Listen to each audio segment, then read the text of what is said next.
देख सकते हैं इस वक्त कारकुनान की जानिब से नारेबाजी जारी है। अच्छा मेरी बात, कारकुनान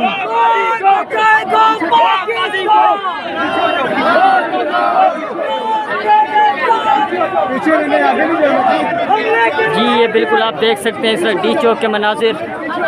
कारकुनान जो हैं इस वक्त डी चौक की तरफ बढ़ते हुए, और पुलिस की भी भारी नफरी यहाँ मौजूद है।